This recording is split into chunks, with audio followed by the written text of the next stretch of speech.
Speaking 26, Aaron at speaking26.com. Here's how I'm helping one pharmacist get her 26 on TOEFL IBT speaking.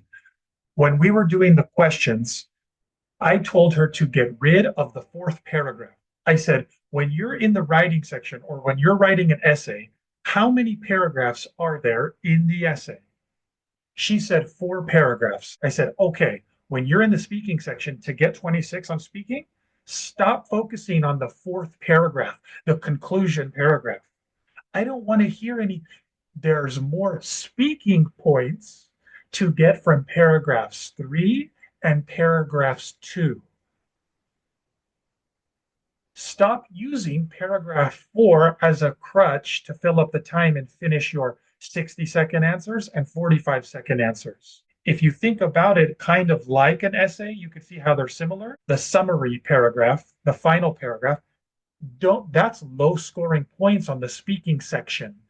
Every time I choose to get cut off by extending my paragraph 3. And before that, I extended my paragraph 2 without worry of finishing paragraph 4. For speaking 26, I want a bigger paragraph number 2 and I want a bigger paragraph number 3. I don't care about paragraph number 4 for speaking 26. You like paragraph number 4 because it's easier. I don't like paragraph number 4 in the speaking section because it's lower scoring. Not everybody that I do help pass is going to give you advice. But my goal is, of the people that I help pass, I hope that at least 20 of them agree to give you their best advice. There's a question in the speaking section, and in the reading passage, in this integrated question, it gives us the word artistic. It says something like artistic education or artistic training. And I can help you to score higher on the speaking section of the TOEFL IBT by telling you this. When I give my answer, I don't say artistic. The question in the reading passage says artistic. But in my answer, I say art, just like I do in my daily life, my natural fluency, my week-to-week life, my natural speaking fluency. I don't say the word artistic weekly. I don't say the word artistic monthly. I don't even think I say the word artistic annually, yearly. In my whole life, maybe I've said the word artistic less than 10 times. If you put the line at 10, hey, Aaron, have you said the word artistic more than 10 times in your life or less than 10 times in your life? I would guess less. But the word art, oh, I've said that many, many times, a lot more than 10. So in my answer, I stay with my confidence and comfortability. I say art, not what it said in the reading passage, artistic, a word that you and I are fully capable of saying, artistic. But what I'm sharing with you in this video, and I hope gets you a higher score on speaking, and then you tell your friend that it did help you to get a higher score on speaking. What I'm sharing with you in this video is, you might tell me, but Aaron, you would get a higher score if you say artistic. Artistic is a bigger vocabulary word than art. I would say, no, thank you. I don't want to be taken away from my confidence zone. I know this is helping some of you, even if it's only temporarily. I don't want to be lifted away from art and put onto something that I don't even say on a monthly basis, artistic. So start looking for this as you are reading other questions 3 and 2. Bicycle is an example that I've shared before. I say bike. I'm capable of saying bicycle, but I don't say it often enough to have the full momentum and confidence during my 60-second or 45-second speaking answer in comparison to bike, in comparison to art, in comparison to, and this is where I challenge you, to find out other words. Send me an email.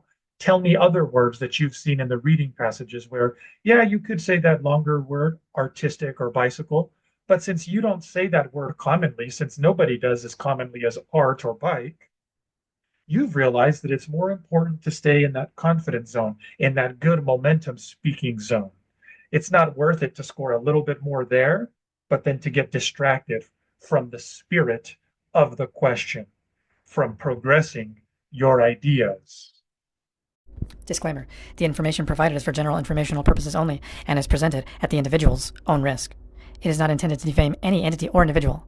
Aaron and his guests make no representations or warranties of any kind, either express or implied, regarding the completeness or suitability of the information. The views expressed by Aaron and his guests are not affiliated with, approved by, or endorsed by any entity or organization, including, but not limited to, U.S. Citizenship and Immigration Services, USCIS, the Test of English as a Foreign Language, TOEFL, and Educational Testing Service, ETS. I have showed the most amount of people passing, getting 26 on TOEFL speaking than anybody else has. And when I say show, I mean real people like you can see and hear Michelle here, not just a post that may be real or not, but a person that you can see and hear. The speaking templates are wrong.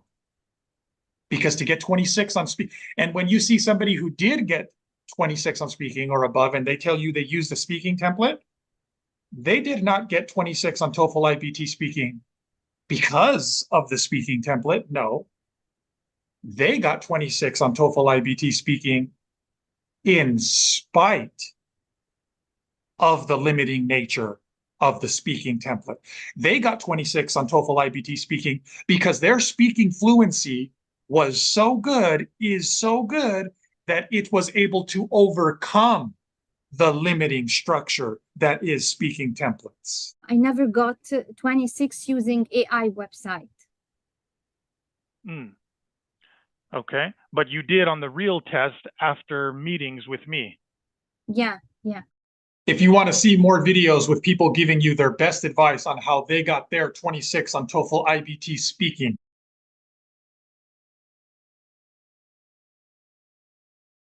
you can watch that YouTube playlist. It's connected to this video, and you can find it by searching for TOEFL IBT Speaking 26.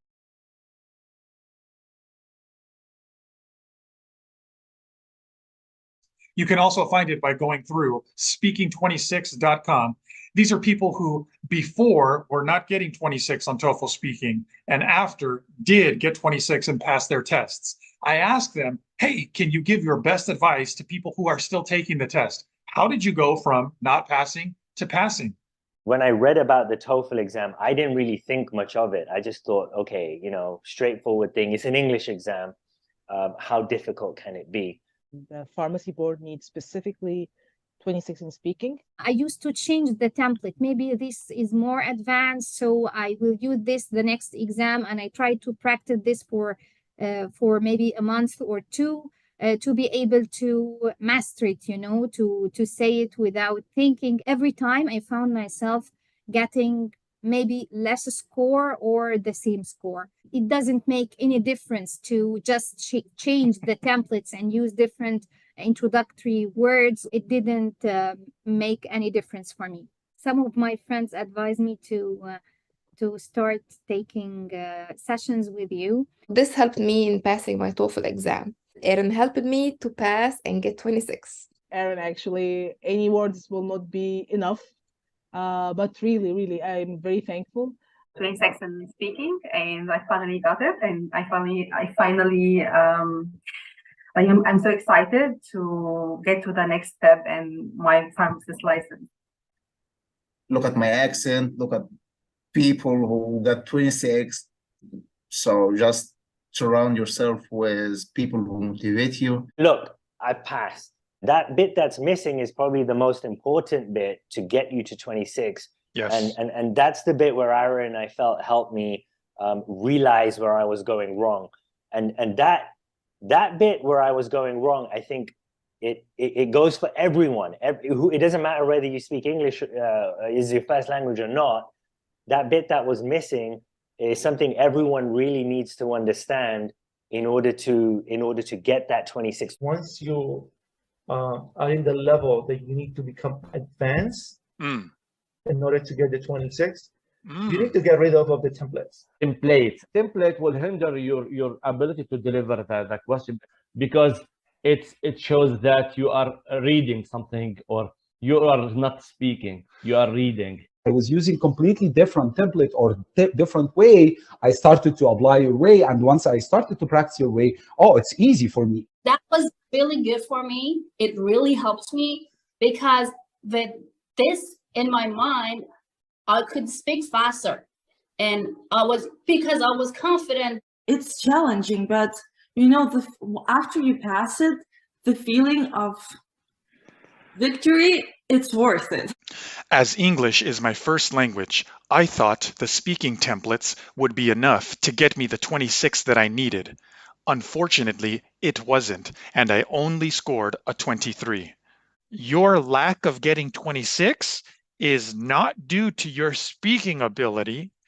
It has been due to your less than optimal strategy. Get rid of the training wheels. The templates were like, oh my God, why did they create those templates?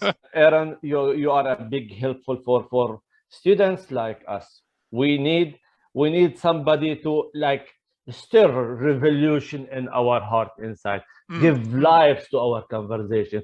And this will never happen through other sites like they have exact traditional pattern, the template, first, second, for example. Don't say, for example, the second time, for instance. Really? And like robot, I felt myself without life. I don't have the freedom to speak.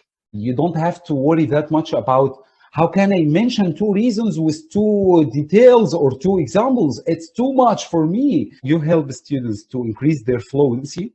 Instead of following that speaking template or any other speaking template, trust your fluency.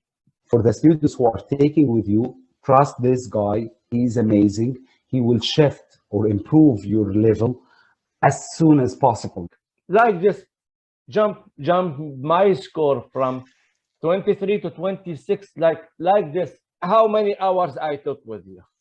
5. Look at this. 5 hours in 2 weeks. I passed my test. I was surprised that I passed after 5 sessions together. I hope you keep inspiring and helping more pharmacists and more other students to achieve their goal and become professionals here in the United States. If I had just, found you earlier. For people who's really, they have concern and they need to do it very fast, go to the original, the source of help. Go to Aaron. He's the guy. He was the guy for me. And hopefully he's the guy for you. And he'll set you straight. He'll tell you what you need to do to get that 26.